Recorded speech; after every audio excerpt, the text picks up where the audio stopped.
جناب نبی کریم علیہ الصلوۃ والسلام مبارک د حجۃ الوداع په موقع باندې او فرمایل لا فضل لعربی علی عجمی، د عربی د پاره هیڅ فضیلت نشتا په عجمی باندې، ولا لعجمی علی عربی، او نه د عجمی د پاره فضیلت شته ده په عربی باندې، ولا لاحمر على اسود ولا لاسود على احمر، نو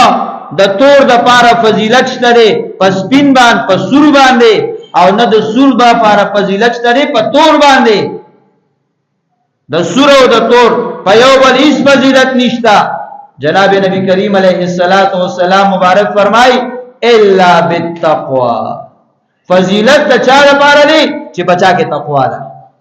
بچا کې پرهیزګاری موجود ده، که عربی دی او پرهیزګار دی د فضیلت والا دی، که عجمی دی پرهیزګار دی د فضیلت والا دی، که د رنگ په اعتبار سره خاص نه لري خو د تقوا په دولت مالا مال دی د فضیلت والا دی. او کچرتا د تقوا دولت نشتا، پرهیزګاری نشتا، ستا ظاهری شکل او صورت په ډېر خېستای خو ته فضیلت والا نه ای، ستا تعلق په د عربو سره فضیلت والا نه ای، ته به د عجمو د یو لوی قبیله سره تعلق ساتي خو چې تا سره د تقوا او د پرهیزګاری دولت نشتا نو ستا لپاره فضیلت نشتا. نو ګوره په انسانانو کې چې کم ایمان والو کم مسلمانانو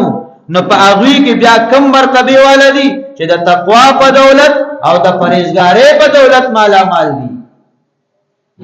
هغه ته الله رب العالمین په تمام دغه منون کو بندګانو کې زیات عزت ورکړي دي، هغه د الله په نس زیات مکرم او معزز دي. د دې وجنه د دې تقوا او د پرهیزګاری په بنیاد کتابونه ذکر کړي. عطا الله شاه بخاری رحمت الله علیه یو لوی عالم دی. عطا الله شاه بخاری رحمت الله علیه تمام زندگی د الله رب العالمین د دین د پاره پدا سے تب او دو کې تیر کړو چې چاته تپوسو کو شاجی زندگی کیسی گزری جون دې څنګه تیر شو. عطا الله شاه بخاری رحمت الله علیه وتو فرمائے آدھی ریل میں اور آدھی جیل میں، آدھی ریل میں اور آدھی جیل میں، نیم جون میں پر ریل کے تیر شوی دی او نیم جون میں پر جیل کے تیر شوی دی. ریل کے ولې تیر شوی دا الله پاک د دین د خدمت د پاره د ختم نبوت د دفاع د پاره می سفر کړی دی، یو وطن تا بل وطن تا، یو علاقه تا بل علاقه تا، مسلمانانو ته پیغام رسولو د پاره. او جیل کې د نیم جون ولې تیر شو د الله رب العالمین د دین دفاع کو، د الله د دین دشمنان او د پیغمبر دشمنان هغه می تاڼه کې بند کی، جیل کې می بند کی. دومره د الله پاک د دین خدمتو چې نیم په سفرونو کې دي او نیم په جیل کې دي. یو موقع باندې عطا الله شاه بخاری رحمت الله علیه او احمد علی لاهوری رحمت الله علیه دا دوانه په یو مجلس کې دوانه جمع شو. احمد علی لاهوری رحمت الله علیه تعلق خو د سکھ ګرانې سره د ایمان وروړل او مسلمان شو. او بیا تاسو ته پته ده د لاهوری صاحب رحمت الله علیه مقام او مرتبه تاسو اوریدلې د علماونه چې کله وفات شو نو د قبر نه خوشبو روانه و. نو عطا الله شاه بخاری رحمت الله علیه او احمد علی لاهوری رحمت الله علیه دوانه په یو مجلس کې دي او د موس ټیم را لې. اوس د امامت موقع ده، عطا الله شاه بخاری رحمت الله علیه احمد علی لاهوری رحمت الله علیه ته وای مصلی ته مخ کې شه. احمد علی لاہوری رحمت اللہ علیہ ورته وی حضرت شاہ جی وی چا کہا میں سکھ زادہ اور کہا تو سید زادہ، تو کو سید ہے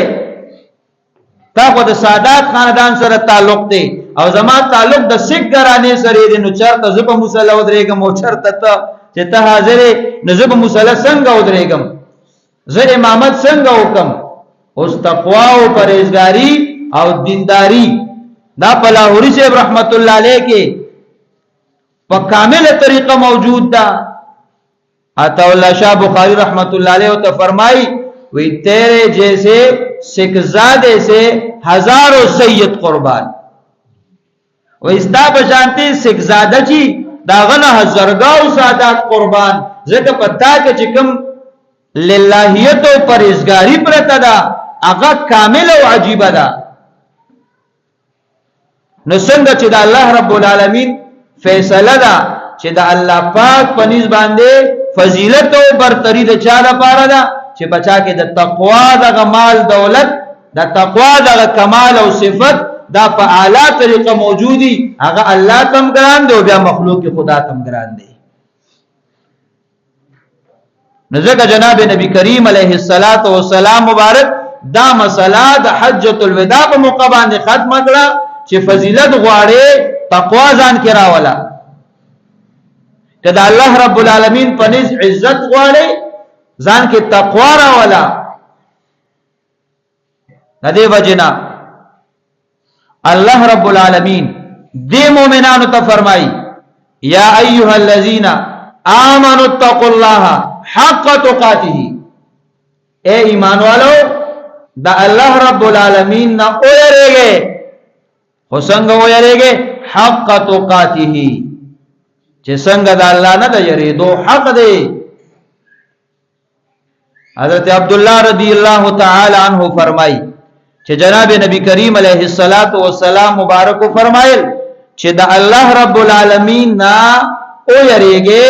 څنګه چې د الله نه د یریدو حق دی نو د الله پیغمبر او فرمایل ايطاع ولا يوصى چې د الله پاک اطاعت وشي او د الله نافرمانی اونشي ويشكر ولا يكفر د الله شکریا دی ادا شي او د الله ناشکری دی اونشي ويذكر ولا ينسى د الله ذکر دی وشي الله دی هیر نکړي شي و اذا د الله پاک نا هغه حق او سچ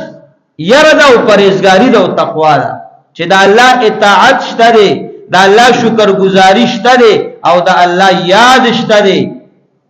د الله نافرمانی نشتا د الله ناشکری نشتا او الله د نه ایر نه دی نو پتا کې بیا د الله رب العالمین نه صحیح او کامل تقوا موجود ده او کنا نافرمانی موجود ده یا تا کې ناشکری موجود ده یا د الله رب العالمین یاد او ذکر دا نه پاتې شو نو بیا تا کې د الله پاک نه حق ير موجود نه ده ته په دې باندې او یریګا